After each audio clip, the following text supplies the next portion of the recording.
This geography burst will cover transnational corporations. You should use page 226 to 227 of your textbook to support this video. We'll be covering the following things. What is a transnational corporation, or TNC? The impact that TNCs can bring to a country, both good and bad, and also our case study of Shell Oil in Nigeria. Firstly, we need to describe, which of course means say what you see. What are the key facts which you know? Outline them clearly. So a transnational corporation, or TNC as it be referred to from now on, is a company that operates in more than one country. Larger companies are referred to as multinational corporations. These are companies that have decided to branch out from the country that they originated in for various different reasons, which we will now look at. So why do TNCs go global? Well, they decide to expand their businesses in other countries overseas because of these reasons. Primarily, cheaper labour. If a company sets up a factory in a low-income country, they'll have to pay the workers significantly less than if they set up the factory in the HIC that they're probably from.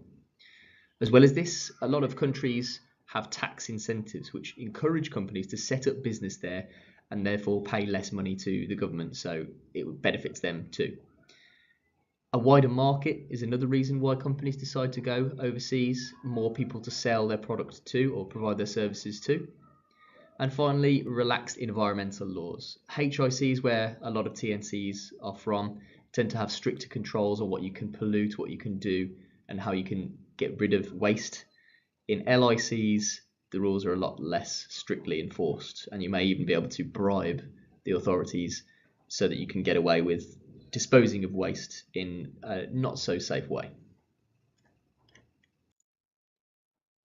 So let's discuss some of the good things that TNCs bring when they set up in another country.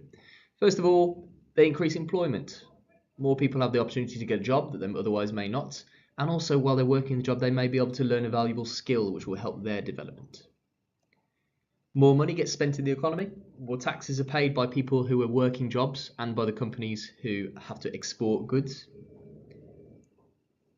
Companies often invest in the infrastructure. It's in their best interests if their workers are healthy and happy, so they might even fund things like schools, hospitals and roads in the local area so that their workers can come to and from work and their families can be looked after too. Local companies have an opportunity to set up trade with the TNCs, so they make more money in the long run as well. And of course, the total number of things that the country sells, their exports, increase. So not only is the country getting richer from this, but the amount of money paid as tax by the companies to actually sell overseas increases. However, here are some of the negative things that TNCs can bring to a country. Firstly, the amount of pay that local workers get is often poor, nowhere near that of a worker in a HIC. Conditions for working are also poor. Often they can be dangerous conditions to work in. They can work for very long hours in unsanitary conditions. Thirdly, a lot of the higher paid jobs in the management positions in these TNCs never go to the local people. The TNCs might bring in somebody from their original country where the headquarters is set up to do that job. Therefore, the highest paid jobs never get passed down to the locals. Most of the profit at the end of the day will return to the home country where the TNC is from.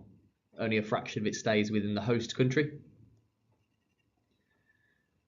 And money to attract TNCs could actually be spent elsewhere. So a lot of people have criticised governments who try to incentivise, attract TNCs to their country because that money should have been spent on improving the infrastructure or helping the overall development of the country. Next, we will explain, which means say what you see plus why it is the way that it is. You should outline the reasons for events or facts.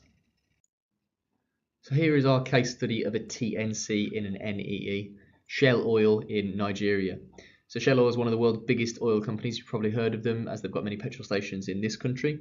They're British and Dutch owned, with their headquarters being in the Netherlands. And they have been present in Nigeria since the discovery of oil in the Niger Delta as far back as 1958.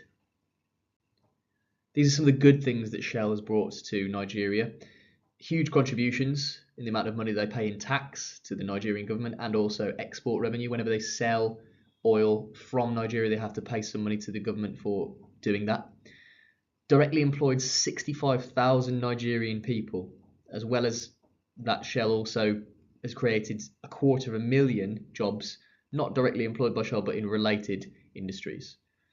As well as that, they've also supported the growth of Nigeria's energy sector. So this is a thing that can help with long-term development as Nigeria sort of works its way away from non-renewable energy towards the renewable, sustainable energy sources.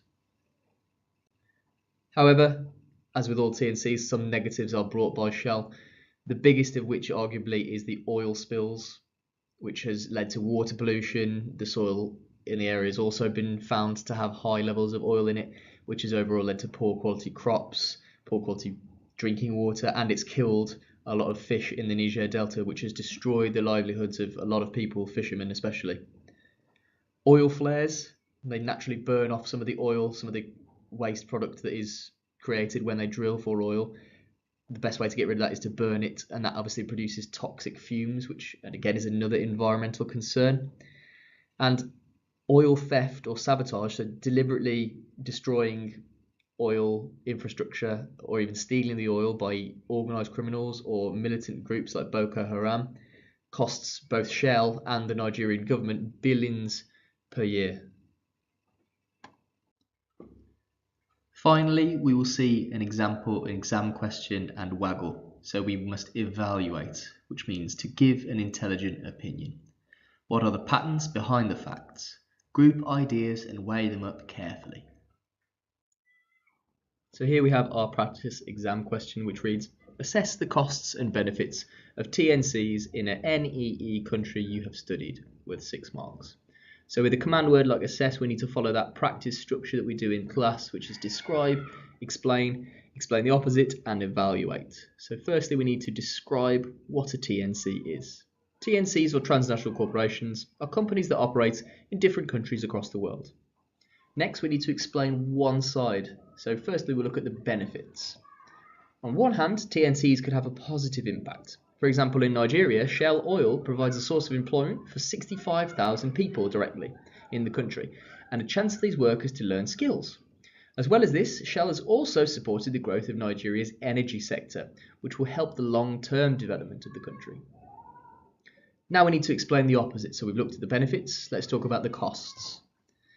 However, TNCs could also bring negative impacts to the country.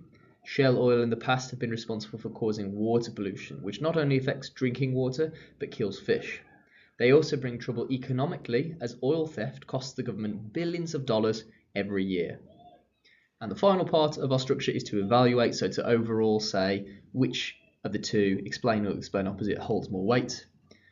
Overall, despite the costs, I believe the benefits TNCs such as Shell Oil bring to Nigeria are worth it for the country's long-term development, as they boost the economy, and the knock-on effects of this help other aspects of development in Nigeria. Geography. Know your world.